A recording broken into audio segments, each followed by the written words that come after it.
Hello viewers, Germany সৌন্দৰ্য উপভোগ কৰাৰ লগতে এডভেঞ্চাৰ ট্ৰিপৰ সেকেন্ডটো খণ্ডলে মই আপোনালোক সকলোকে পুনৰ এবাৰ স্বাগত জনাইছো। So viewers, আমাৰ এই ট্ৰিপটো কাৰণে আমি টিকেট ল'ব লগা আছিল মিউনিকৰ পৰা গাৰ্মিছৰ কাৰণে যদি আপুনি এটা টিকেট লয় সেই টিকেটটোতে আপুনি বাছ বা ট্ৰেইনত বা ট্ৰামত আৰামছে ট্ৰেভেল কৰিব পাৰিব আৰু ইয়াৰ বাহিৰে আৰু এটা সুবিধা এটো হয় যে সেই টিকেটটো থকাৰ কাৰণে আপুনি যদি কোনোবা এডভেঞ্চাৰ ট্ৰিপত যাব বিচাৰে বা কিবা ৰাইড ল'ব বিচাৰে সেইবিলাকতো কিবা নহয় কিবা এটা আপুনি ডিসকাউন্ট পাব।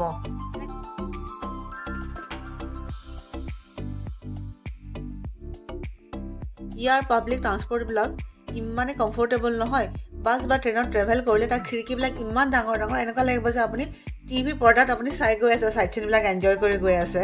এই ট্ৰিপটো যি জায়গা কমপ্লিট কৰিলো এইবিলাক সব ওচৰে আৰু জুক স্পিকটো আপুনি আইস বিলেকৰ পৰাও দেখা পাব, ইফালে গাৰ্মিছৰ পৰাও দেখা পাই যাব।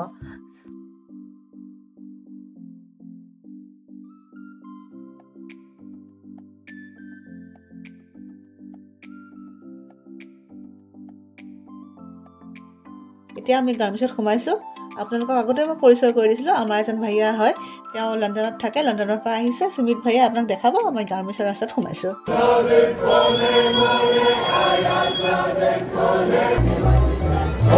So viewers, my last episode আপোনালোকক মই গাৰ্মিছৰ ফোক কালচাৰ অকমান পৰিচয় কৰি দিবলৈ চেষ্টা কৰিছিলো আৰু আজি তাকে আমি গাৰ্মিছখনটো কেনেবা তাকে চাব যাব ওলাইছো।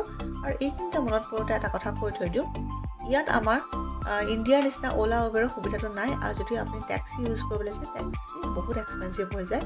সেই কাৰণে ইয়াত যদি আপুনি ফুৰিব লাগে আপুনি খোজ কাঢ়িবই লাগিব, বেলেগ কোনো অপচন নাই। সেইকাৰণে লগত লৈ অহা জোতাযোৰ আৰামদায়ক হ'ব লাগিব। আৰামদায়ক হ'লেহে আপুনি খোজ কাঢ়িবলৈ সুবিধা পাব আৰু তেতিয়াহে প্ৰাকৃতিক সৌন্দৰ্য উপভোগ কৰিবলৈ কাৰণে আপুনি সুবিধাকণ পাব, আদাৰৱাইজ নেচেল। So viewers, মই আগতে আপোনালোকক কৈছিলো যে লয়জেক নামৰ নদীখন অষ্ট্ৰেলিয়াৰ পৰা আহি এই গাৰ্মিছৰ মাজেদি পাৰ হৈ গৈছে আৰু এই নদীখনে চহৰখনৰ সৌন্দৰ্য বহুত আৰু এটা সহায় কৰিছে। আৰু ইয়াৰ বাহিৰেও চাৰিওফালে থকা প্ৰাকৃতিক সৌন্দৰ্যৰ কথা ক'বই নালাগে। আৰু মই ইয়াত এটা কথা লক্ষ্য কৰিছো, ইয়াৰ মোষ্ট অফ দা ঘৰ কাঠি দি বনোৱা, কিজানি ঠাণ্ডা বেছি হয় কাৰণে নেকি মানুহে কাঠি দি বেছিভাগ ঘৰ বনাইছে আৰু দেখিবলৈ প্ৰায় একেই হয়। আৰু ইয়াৰ হোটেল বা ৰেষ্টুৰেণ্টবিলাক তেওঁলোকে আগৰ যোনবিলাক ঘৰ আছিলে তাত সেইবিলাক ঘৰে তেওঁলোকে ব্যৱসায়ৰ কাৰণে ইউজ কৰিছে আৰু হোটেলৰ ৰুমবিলাকো আগৰ মানুহে যেনেকৈ থাকে তেনেকুৱা হিচাপে তেওঁলোকে সজাই পৰাই ৰাখিছে। আৰু ইয়াৰ চহৰখনৰ প্ৰতিটো ঘৰেই ইমান ধুনীয়াকৈ মানে একেটা হিচাপে তেওঁলোকে ডেকৰেট কৰি ৰাখিছে আৰু ঘৰবিলাকত ধুনীয়া ধুনীয়া পেইণ্টিং বনাই ৰাখিছে। ঘৰে নে অফিচ ধৰিবই নোৱাৰি, ইমানেই ধুনীয়া। আৰু ফুলেদি হয় ঘৰবিলাকো সজাই ৰাখিছে আৰু ৰাস্তা বাট ঘাট নক'ব আৰু তাৰ মাজে মাজে বহিবৰ কাৰণেও সুবিধা কৰি দিছে। মুঠতে চহৰখন সৌন্দৰ্যৰ ফালৰ পৰা বিৰাটেই ধুনীয়া আৰু বহুত ডিচিপ্লিন মেইনটেইন কৰি চহৰখন বৰ ধুনীয়াকৈ ৰাখিছে। কাৰণ বহুত জেগাৰ পৰা টুৰিষ্ট আহে ইয়াত, কিয় ইয়াতে ওচৰতে ৰাইডিঙৰ কাৰণে আহে, এক্টিভিটিছৰ কাৰণে আহে। চ' টুৰিষ্ট প্লেচ হিচাপে আপুনি বিভিন্ন জেগাৰ মানুহ ইয়াতে লগ পাব।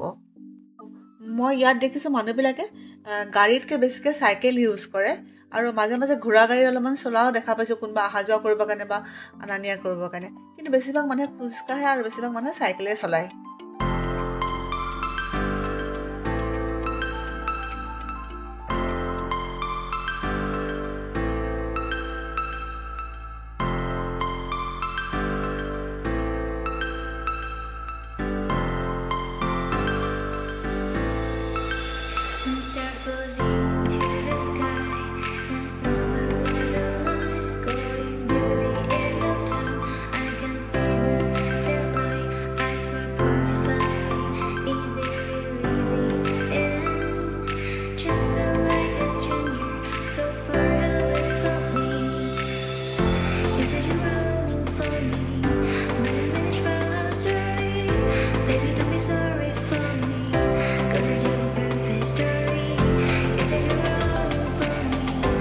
ভিউৱাৰ্ছ, মই নেক্সট আপোনালোকক অকণমান এডভেঞ্চাৰ এটা ট্ৰিপত লৈ গৈ আছোঁ আৰু এই ট্ৰিপলৈ গৈ থকা ৰাস্তাটো ইমান ধুনীয়া নহয়। এফালে নদী বৈ গৈ আছে, এফালে ঝৰ্ণা বৈ গৈ আছে, তাৰ বাহিৰে পাহাৰ পৰ্বত, নক'ব কি যে অপূৰ্ব সৌন্দৰ্য। এতিয়া মই ভিডিঅ' বা ফটোৰ যোগেদি আপোনালোকক কিমান বুজাব পাৰিছোঁ সেইটো মোৰ কোনো আইডিয়া নাই। আৰু তাৰ মাজতে জানেই নহয় হাজবেণ্ডো আছে, ছোৱালীজনীও আছে, ফোনটো ওলালে আপোনাৰ নাটক আৰম্ভ হৈ গ'ল। এতিয়া তাৰ মাজত যিমানখিনি দেখাব পাৰিছোঁ দেখাইছোঁ আৰু আপোনালোকক। মেইন ৰাস্তাৰ পৰা পাটনা ক্লামলৈকে আপোনাৰ আধা ঘণ্টামান সময় লাগে খোজকাঢ়ি আহিলে। যদি খোজকাঢ়িবলৈ নোৱাৰে তেতিয়াহ'লে মই অলপমান ঘোঁৰা গাড়ীৰ নিচিনাবিলাক দেখিছোঁ, আপোনালোকে সেইবিলাকো ইউজ কৰিব পাৰে।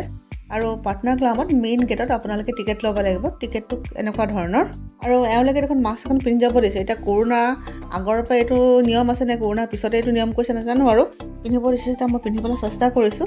আৰু এই গুহাটোৰ মাজেদি মানে আমি গৈ গৈ গৈ গৈ এটা শিক্ষিত স্থানত আমি উপস্থিত হ'ম। আৰু সেইটো মানে ভিডিঅ' গেমত ল'ৰা ছোৱালীবিলাকে যেনেকৈ কৰে, কিন্তু এই গুহাটো মেন মেড নহয়, এইটো আগৰ দিনৰ পৰা আছে। কিন্তু এওঁলোকে বৰ ধুনীয়াকৈ অৰ্গেনাইজ কৰি ৰাখিছে যাতে টুৰিষ্টে ধুনীয়াকৈ এনজয় কৰিব পাৰে। তাকে আপোনালোকক দেখাওঁ বুলি ভাবিছোঁ। মোৰ লগত আপোনালোকেও এনজয় কৰক। এতিয়া কিমান দূৰ এনজয় কৰিব পাৰে মই নাজানো, এইটো নিজে ফিল কৰিব লাগিব, নিজে এক্সপিৰিয়েঞ্চ কৰিব লাগিব। এইবিলাক এডভেঞ্চাৰ আপোনালোকে নিজে কৰিলেহে আপোনালোকে ফিল কৰিব পাৰিব।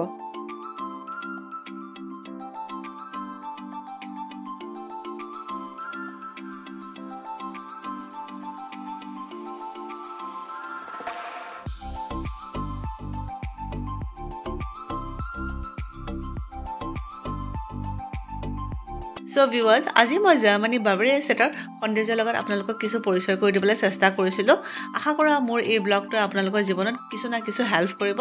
তেনেহ'লে পুনৰ এটা নতুন ব্লগ আৰু নতুন অভিজ্ঞতাৰ মাজেৰে আপোনালোকক সজীৱ কৰি তোলাৰ প্ৰতিশ্ৰুতিৰে মই আজিলৈ ইমানতে সামৰণি মাৰিছোঁ। আশা কৰোঁ আপোনালোক সকলো ভালে থাকক, হাঁহি থাকক, আৰু আমাৰ জীৱনটো লম্বা হ'ব নালাগে, ডাঙৰ হ'ব লাগে। ধন্যবাদ।